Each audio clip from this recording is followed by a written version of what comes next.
Yeah, my name's Greg. I'm an alcoholic.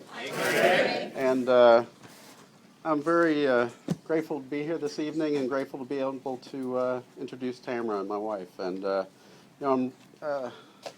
Tamara never ceases to amaze me with her willingness to do the work. And that is one of the things I learned about her when we first met. We were doing work together, grief work together. And she has always been willing to put forth the effort that's necessary to find freedom and happiness. And that freedom and happiness is one of the things I absolutely love about her. And I'm really looking forward to hearing her story. And no further ado, Tamara.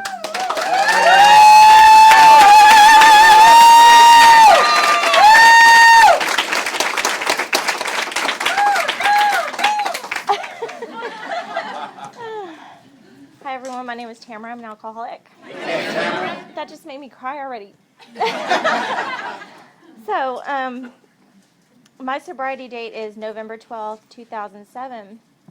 And I've been able to keep that sobriety date this time through a series of surrenders followed by action. And I heard a speaker say that, and I thought, that is so true. It's been surrender followed by action.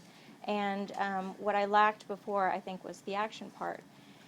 I am really grateful to be here tonight, and I want to thank Greg for introducing me, Kyle for asking me to speak. Thank you so much. She asked me to speak, and I said yes immediately, fearfully, but I said yes because my sponsor said not to say no to an AA request. And then she clarified what an AA request was, and so I said yes. And I'm really honored to be here, and I have a tremendous amount of respect for people that get up here and do this all the time.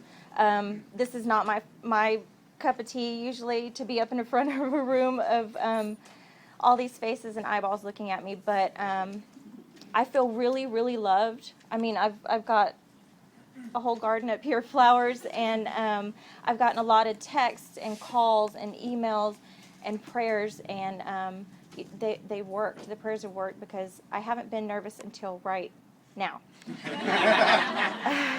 So, I was born January 13th, 1975, to a 16-year-old girl. And she was doing the best she thought that she should do for me. And she was giving me up for adoption. And I was born here in Houston, Texas. And my mom and my dad flew from Kansas City, Missouri to pick me up. And 2 days later, we flew back to Kansas City, Missouri. And I started my life with my family, a sister 2 years older than me, who was also adopted from 2 years earlier from another family. And my mom was a stay-at-home mom. My dad worked. He was in marketing for Montgomery Ward. And so we lived there until I was 3. I don't have any recollection of living there. And my dad was transferred to Houston for his job. And they built this big, beautiful home. We were upper middle class at that time, and he worked in Houston, and they built a home in Hempstead, and I grew up in Hempstead, Texas, small town. And I'm sure that they thought that it would be wonderful to grow up in a small community, a small town, and have that as our place where we lived, obviously, or they wouldn't have moved there. And so what I did not know, in my home, there was alcoholism. My dad drank. And I guess back then, I didn't really, you don't put 2 and 2 together when you're a kid like that. And my dad was not normally around. Our vacations were taken with my sister, myself, and my mom. And my dad just wasn't usually around a lot. And I don't know if, I think I know that now being an alcoholic, because I can relate it to my own self, is that I kept myself away from my family in order to protect them, I thought, but it was really just my selfishness and self-centeredness. I wanted to be able to do what I wanted to do and drink like I wanted to drink, and I did not think that that was hurting them. And it's possible that my dad did not think that was hurting us. And I know today that when I keep myself away from my family, that I was hurting them. And so I got my first resentment at 7 years old. And I didn't know it was a resentment back then, but I was out in the yard twirling and having a good time playing outside, and my mom comes out and says, "We're leaving." And we were packing up, and we were leaving my dad. And my sister knew about it. Of course, my mom knew about it. My grandparents were coming. They knew about it, and everybody knew about it except me because they didn't want me to tell my dad. And so that hurt me. One day I'm here, and the next day we're moving to an apartment. And so I remember visiting my dad on the weekends and being really ashamed of him. He, at one point, was really, really jaundiced, and, I didn't know that that was alcoholism. I know that now, but I mean, that's just how it was, and that's what I saw. And so we moved, and my childhood was relatively, I didn't think anything was really wrong or anything. My parents got divorced. Other parents were getting divorced too. It wasn't like a huge deal. And I just remember that as a kid, I was really, really, really shy. I was really sensitive. And my mom would tell me that she never had to really discipline me. Excuse me. She would just have to shake an envelope at me or something, and it would scare me. I would just get my feelings really hurt. So I was really sensitive, I guess, from way back then, and shy. And I wore a lot of masks to fit in. I wanted to do what these people were doing, and I wanted to do what these people were doing. And I was thinking, when I got married in 2010, Kyle, my matron of honor, she did my invitations, and she asked my mom for a picture to put on my invitations. And so my mom sent her cheerleader Tamara, softball Tamara, cowgirl Tamara. I mean, I had all these different faces I was putting on, baseball Tamara, to fit in. I guess I just, I didn't think I thought that's what you did. You tried to fit in, and you tried to make people like you, and you tried to be perfect, And so I didn't have a terrible childhood or anything. I just, the only thing that was really wrong was my dad, and him not being there, my parents not being together, and his alcoholism. And about junior high, I met my higher power, and his name was Gene. And he was my higher power for a very long time. I chased after him and tried to change him and pursued him and just, was obsessed with him. And that story carries on throughout my life of making men, and relationships my higher power. And that relationship became, he cheated on me a lot, and I would take him back, and later on it got abusive, and I would take him back, and, it went back and forth like that because I just, like I said, he was my higher power, and I wanted him to love me despite, I didn't love myself. I wanted that fulfillment from that relationship. And so, I went through high school and finally got away from him. And I took my first drink when I was 14. And I drank Boone's Farm, Strawberry Hill. And some of my sister's friends had gotten a bottle of that, and we had snuck out, and I was hanging out with her and her older friends, and I was to drink, and I don't remember getting drunk or anything, throwing up or anything like that. What I remember is, I'm going to take a drink of water. What I remember is shooting past my morals, what I knew was right. And making out with this guy I knew was not right, and I did it, and so that was my first experience with alcohol, is doing something I knew I didn't really want to do, but doing it anyway, and then blaming it on the alcohol, using that as my excuse, and feeling remorseful about that. And that is the pattern of my drinking. I blacked out in high school. We had pastor parties, and we did that kind of thing, and because there's not a whole lot to do in Hempstead. Our thing was riding around and drinking, and I guess that's why I like to drink and drive so much, because that's all we did. We just rode around and drank and saw who was hanging out, and it's just small town Hempstead, and I would continue to, not all the time black out, but most of the time I was the one that was needing to be taken care of, needing to have someone help me. I was drunk. I was the one that was drunk. And, so high school and all of that went on. I didn't feel part of in high school, although I pretended like I was part of by involving myself in the activities. And when I turned 18, I had always wondered about my biological parents.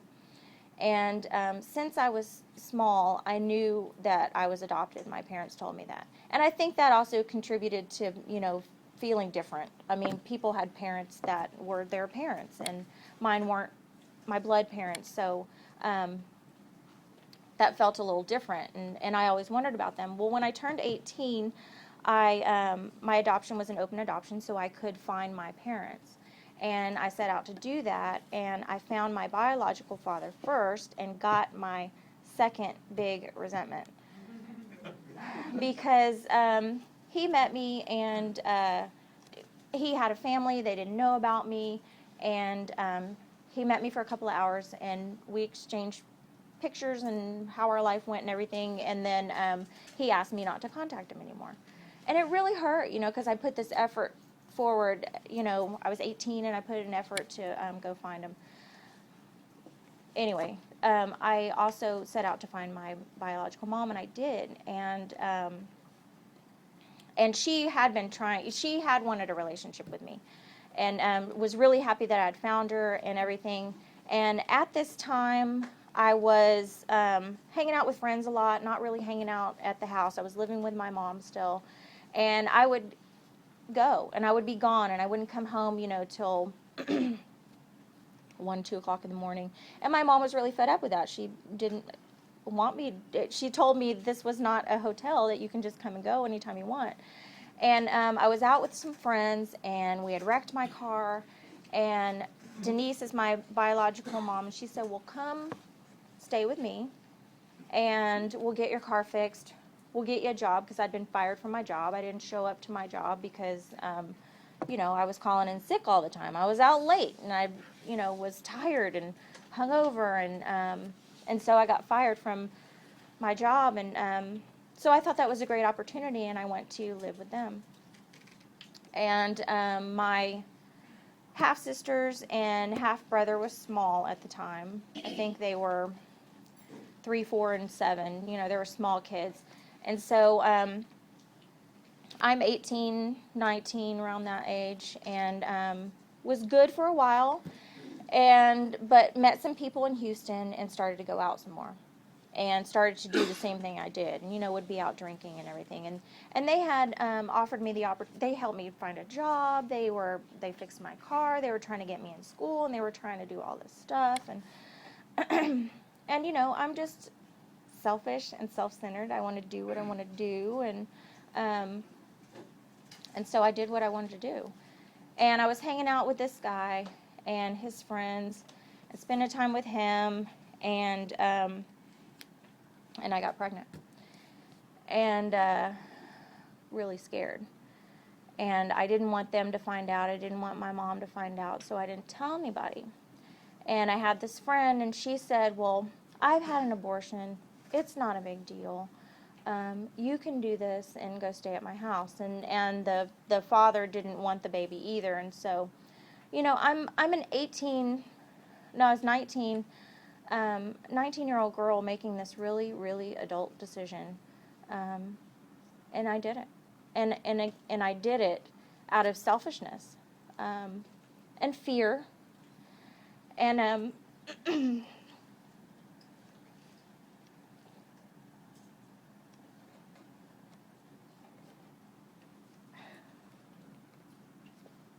and that's where my drinking really took off, because I did something that I knew I didn't really want to do in my heart, but I did, because I was, like I said, doing what I wanted to do in fear. And so I made that decision. And my biological mom, about this time, her husband is pretty fed up with me coming and going. They've got 3 small kids. I'm not really the best influence on these kids. And so they asked me to leave, but they helped me get an apartment, and they weren't like, just get out of here. They helped me get an apartment, and they helped me get on my feet. And about this time, I meet the next guy, and he is a bar manager, and I could drink all I wanted, and I did. I drank all I wanted. I would go to work, I would go to his bar, I would drink, and I would pass out, and it would be just a joke. You know, where's Tamara? Oh, yeah, she's passed out in the bathroom again. And that would just be the thing. And he would drive me home, and that's just what I would do. And I wasn't getting in a whole lot of trouble. I always had people maintaining things for me. I always had people to drive me home. I always had people to scoop me up and put me in bed, or, you know, pat me on the back and say, oh, it's no big deal.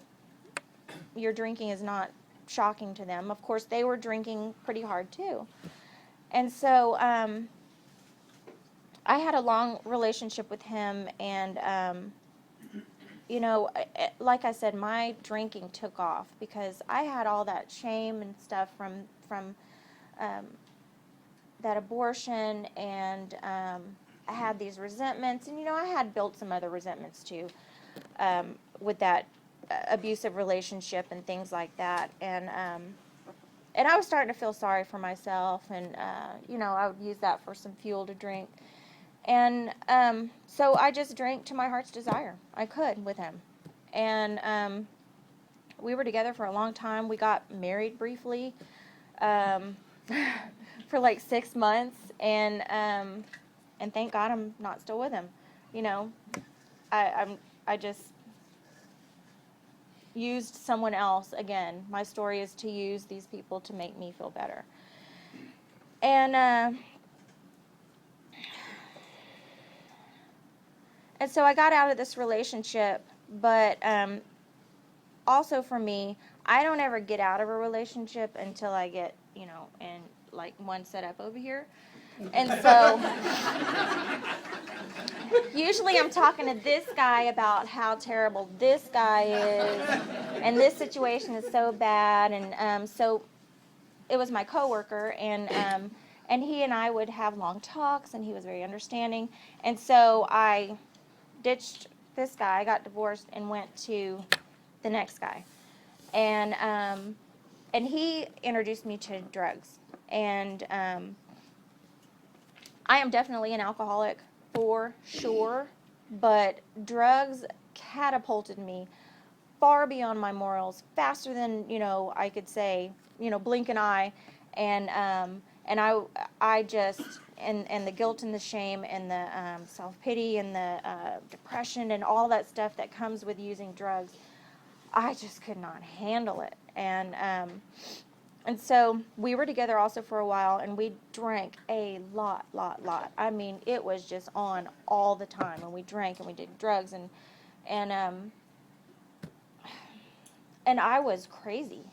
I was, and I was going to a psychiatrist. Well, I went to a psychologist and I went to a psychiatrist, but I'm not honest with him about my drug use or my drinking. Yes, I drink socially, and no, I don't do drugs. That's yet I want help. And so they help me in the way that they think they can help me, and they give me some pills, and and I was so depressed, and I was seeing things, and I was psychotic, and I was really depressed. And so I thought to help me, I got a trainer to get in shape. And then the trainer would listen to me talk about how bad this relationship was, and he was really understanding, so down to the next thing. And this guy was a really good guy, and I could control myself somewhat at first. But that didn't last for long. I couldn't manage that for long. And in fact, I was breaking into this guy's house, stealing drugs, and doing them with this guy. And I had to make amends for that. Because and I made amends for that because I broke into his house, and he woke up one time and pulled a gun on me, and because someone's breaking in his house. And he saw it was me, and he's like, "What the hell are you doing here?" And I lied my way out of it, and smoothed that over. And I mean, that's the kind of stuff I did. And so I really did fall in love with this guy. He was a good guy, and I wanted to be good. I wanted to be good so bad, and I tried to control my drinking, but I couldn't. I mean, when I took a drink, sometimes it was okay. Most times it was not. Most times and by this time I had developed a personality that when I drank, I got violent. And something would click, and I just would be violent. And so, lots of bad stuff happened in that relationship. One of the worst times was, and I tried to get sober after this, was a night that I'd been drinking, tried to find some drugs, ended up not finding those, and so I took a bunch of sleeping pills, and I had, he and his brother had this boat they were going to fix up, and I didn't want to go in the house where he would catch me, drinking and all crazy, and so I went and passed out in this boat, in the hull of this boat, and so nobody knows where I am. My car's in the driveway. Nobody knows where I am. And they finally find me, and they're shocked. And they call the ambulance and take me to the hospital. And so, at the hospital, a social worker asked me about my drinking and my drug use, and I'm honest with her. And she suggests that I go to an IOP program. And so I tried that. I went to the IOP program, but I wasn't ready to quit drinking, and I almost got kicked out of that program because I drank while I was in it, and you're not supposed to drink while you're in it. And I went to my first AA meeting, and I don't remember what those people said. I remember it was smoky, and the people were old, but a woman bought me a big book, and I didn't know what that was, and that was my first meeting, and I would sporadically go to meetings as I went to this, because they suggested you go to meetings as I went to this IOP thing, but I wasn't done, and I just wasn't done, and so, I did that. I believe it didn't work for me because I did that to try to save that relationship. I was not doing that because I was surrendered. I was not doing that because I was surrendered. I just wanted to be good for him. And so I continued to drink, and you know, that was 2 more years, and I would pick up Desire Chip after Desire Chip. In fact, Missy taped a Desire Chip on a card, one of Champion's cards, and like we have here, and gave it to me, you know, hopefully hoping that one would work. And I still have that, and it's people like that reached out to me and tried to help me, but I just wasn't ready. And so 2 years down the road, you know, after blackouts and problems and stuff was getting scary, and so I moved in with my mom here in Houston, and she got to see a side of me that I was keeping hidden from everyone, and I got to hide my alcohol, you know, hid it in the closet or in my gym bag or wherever, and she was like, "How do you get so drunk?"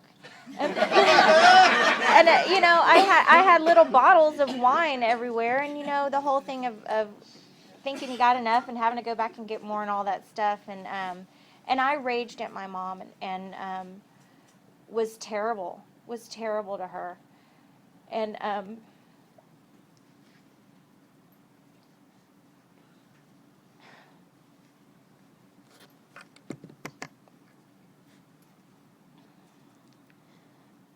sorry.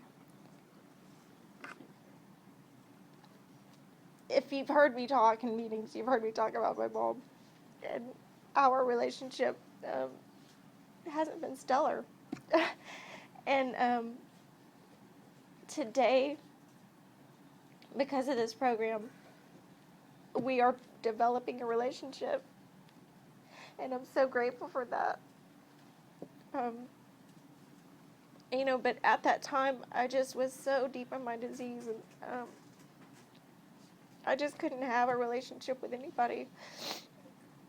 And she said something that really hurt me. She said that I didn't have the capacity to love. And it was true. It was true. And that's probably why it hurt so bad, because at that time, I couldn't love. And what got me in these rooms, I'll fast forward a little bit.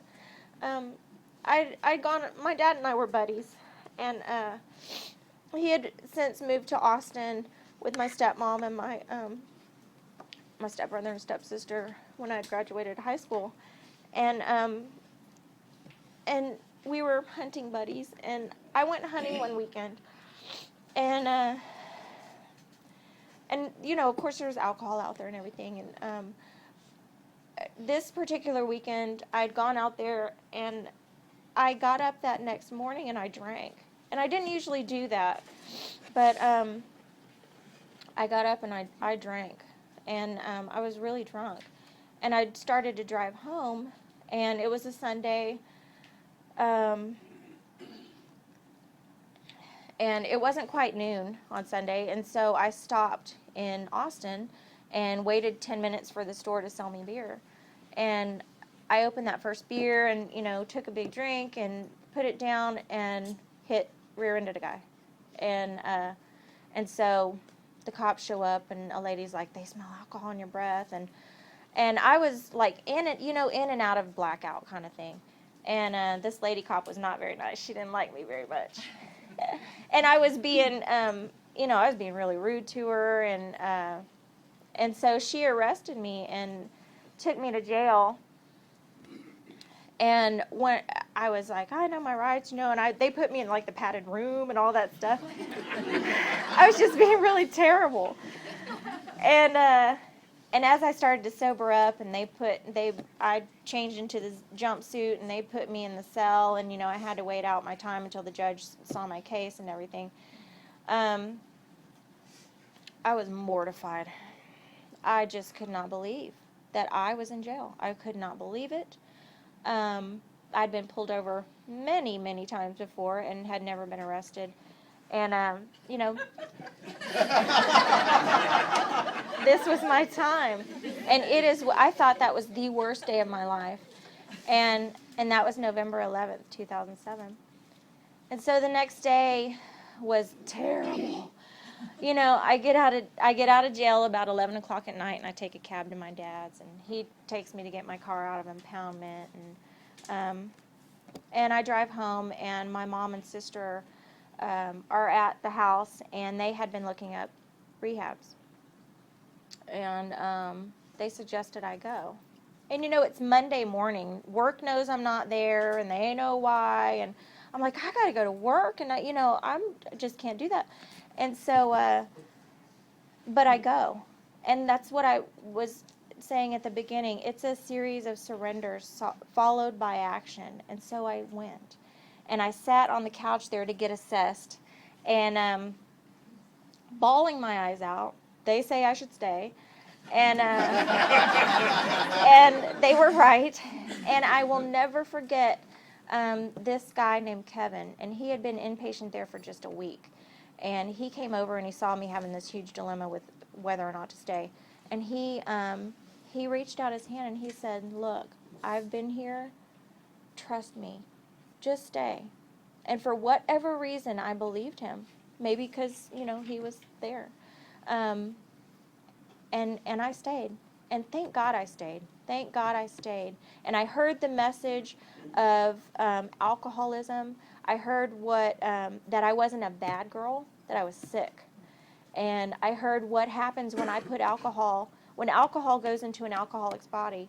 I heard what happens. And that's what happens to me. And I could identify with that. And I got the message. And I'll be forever grateful that Dr. Degner at the park, he had a Thursday talk every Thursday, and that was his message. And he gave me the body part. The physical part. I didn't really get the spiritual part of it. I didn't realize at that time it was a spiritual program, but it was the doorway, and I stuck with. I stayed in there for 4 weeks, not inpatient for 2 weeks, and kind of stepped down, doing the night thing and the day thing. And then they asked me to get a plan, and they said, "You should go to a halfway house." I was like, I'm too good for that. But I was so scared. I was so scared that if I didn't do what they suggested I do, I was going to drink again. And so I went to live at this halfway house for about a month and a half. And it wasn't great, but it wasn't bad. And it was just, it gave me enough humility. It was another surrender. And they told me to get a home group. And so one of the alumni that was bringing the AA meetings in there, this was his home group, Raul. I don't know if he's here tonight, but he's like, "Where do you live?" And I said, "Well, I live out, on the north side." And he said, "Well, you need to come to the Alano Club, the Cypress group." And I thought, okay. And so I looked up the schedule, and 6:30, there was a 6:30 a.m. meeting, and I thought, well, that fits nicely. I can get AA out of the way in the morning, and then I could do my stuff, live my life. And at that time, I wasn't doing things right. I had a rehab romance, and I did. And I had this guy I was in this relationship with, and he wasn't drinking, so I thought it was safe to hang out with him, but he wasn't in an AA, and I just didn't want to make AA my life. And Ron mentioned something this morning in the morning meeting, how that's changed. I was in here for a year and a half not wanting to make AA. I didn't want to hang out with you guys and be a part of the fellowship and do any of that stuff. But when I started to do that, sobriety was so much easier. I wasn't fighting it anymore, and it was so much better to be, and I felt a part of. But that 6:30 a.m. meeting saved me, and it's where I feel most comfortable in the rooms. I feel comfortable in any room. I've been to meetings outside of the city, meetings, out of town, and other meetings in the city. But the 6:30 a.m. meeting is my meeting. I love it. I love the people there. So they told me to have a plan, find a home group. I did that, get a sponsor, got me a sponsor. I am so grateful for her. I am so grateful for her. She took me through the steps. She was a no-nonsense kind of lady, and that's what I needed. I mean, I love her. Um, and I went through the steps, and I finally took a look at the stuff, and I found a lot of freedom. And I did it to the best of my ability. I didn't try to do it perfectly. I just, actually I did try to kind of do it because I wanted to be the good student. And so I tried to, like, here's my homework, that kind of stuff. I want to be like perfect, perfect, doing everything perfect. But she helped me so much. And she was going to prison meetings and other meetings and a women's meeting, and she was like, come here, come there, and I did, and I'm grateful for that. She showed me how to do service and what that looks like, and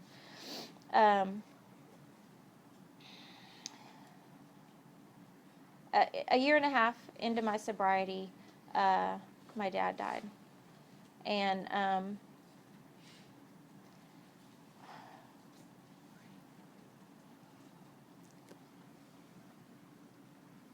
I was at the Blue Bonnet retreat, and out there my phone didn't work. I didn't have cell service, so I get back on 290 to come home, and I had all these missed calls, and they were from my stepmom, and my dad wasn't doing well, and so I was like, what do I do? I'm halfway between Houston and Austin. I was like, I don't know what to do. I didn't know what to do, so I called my sponsor. And Leslie told me, she goes, well, you have a bag of dirty clothes. Why don't you go home and wash your dirty clothes? I thought that makes sense. So that's what I did. I went home and I washed my dirty clothes and I got repacked and I went to Austin. And me and my dad had been buddies. And he didn't get sober. He died an alcoholic death. And I was told, someone told me that that was a gift he gave to me, is that I get to see what happens when you don't surrender. And, I got to be there with my dad. My sister and I had gone down there and saw my dad, and he knew I was there. And I sang to him and held his hand. And he took his last breath, and I was sober. And it was incredible. And,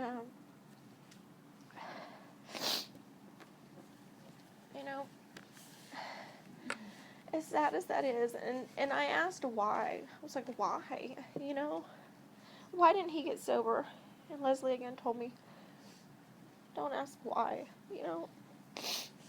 And so I stopped asking why.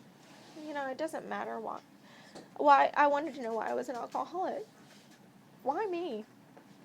And the truth is, it doesn't matter why. I am. And I realized today that being an alcoholic is such a gift. I would have never found you people and gotten this life. I'm just so grateful for it.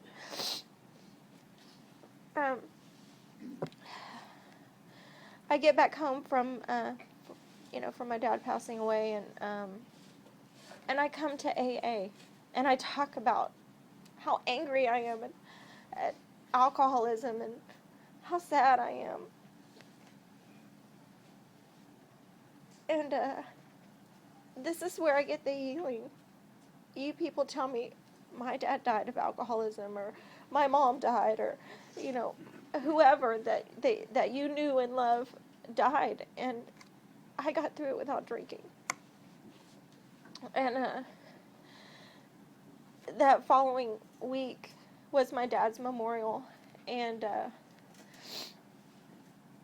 my ex stepped up to the plate, because he knew my dad, and at that time I had made my amends to him, and we were on a good relationship, and he stepped up to the plate and drove the car, and Leslie and Julie, they drove, and Kyle came, and she brought 24 donuts. And we ate donuts and we sang in the car, and I didn't have to be alone. I didn't have to go through that by myself. And I was so grateful to be there, and so grateful to be sober, and so grateful I had people love me through that and help me and say, just, it's okay. And 2 weeks prior to that, 2 weeks prior to that, Wendy Franklin died. And I was starting to get to know her too. And so I was like, golly, this is terrible. And she passed away, and I saw this group come together, and, it was just amazing. I was like, wow. And as a result of those 2 deaths, something wonderful came out of it. In the fact that a friend of mine, Julie, she knew Greg, and I hadn't really met Greg, and I'd met him, but didn't really know him or anything, and he was doing grief work, and I didn't know what that was, and so I said, okay, and she told Greg, Tamara's dad died, and maybe you guys could do that. And so, I took the action of doing that grief work, and I just was amazed at how healing it was. Just like the steps were healing, this also was very healing for me. And, we got to know each other, and I cried my eyes out and slobbery, snotty all over. Just like, he got to see the best of me. And as a result of that, I formed this relationship with Greg, and today we're married. And I just think that's incredible, how something so terrible can happen. Just, why does that happen? And something good can come out of it. Just like my DWI, my alcoholism, I just thought it was absolutely the most terrible thing. That it's been the best thing for me. It's been absolutely amazing to be sober. And I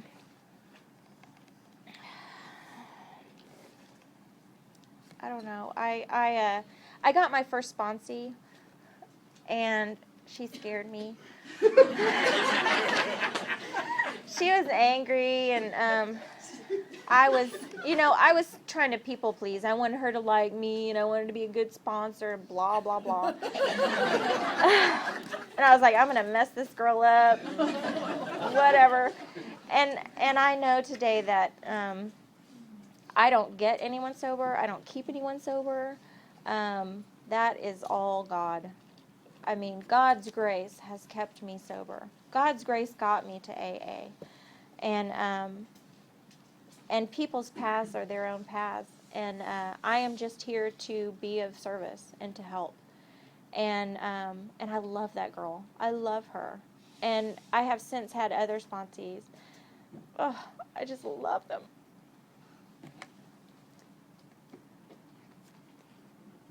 The most amazing thing to me is hearing someone tell me their story, and then to watch them do the work, to do the steps, and watch God just swoop in and perform miracles. It's just crazy.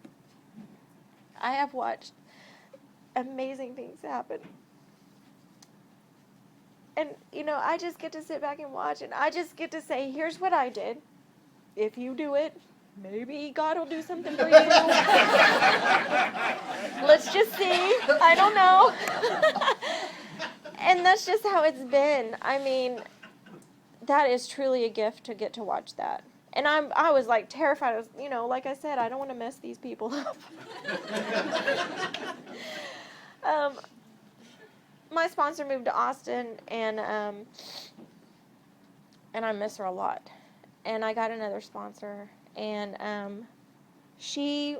we dug into this big book, and wow, I just learned so much.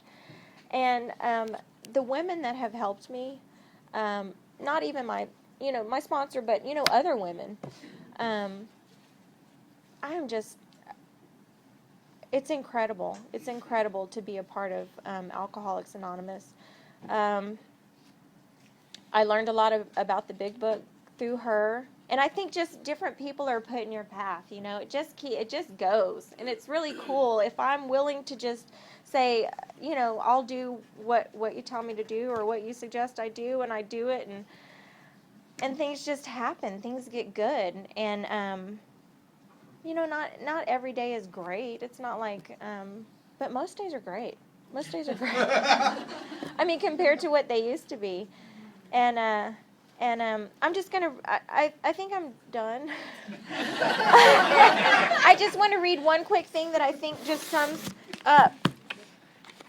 I've got my notes here. I'm gonna look at them and see, like, oh, I missed that and that and that. But I didn't look at my notes. On page 164 in the big book, the very last paragraph I think sums up. It just sums it up for me. It says, "Abandon yourself to God as you understand God. Admit your faults to Him and to your fellows. Clear away the wreckage of your past. Give freely of what you find and join us. We shall be with you in the fellowship of the Spirit, and you will surely meet some of us as you trudge the road of happy destiny. May God bless you and keep you until then." Thank you. Thank you so much.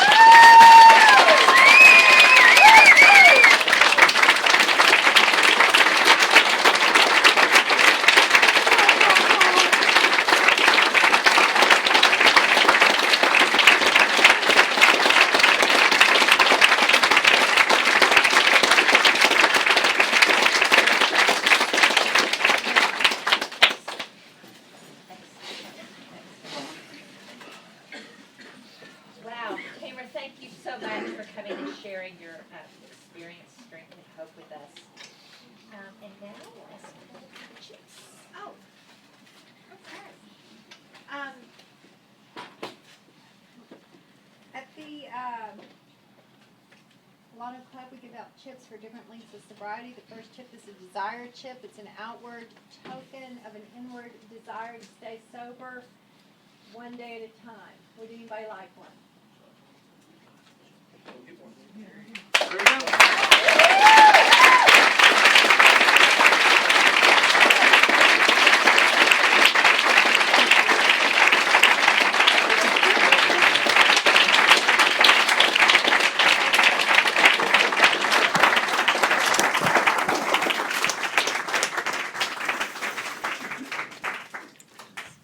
Anybody else want a desire chip tonight? Our next chip is for 1 month.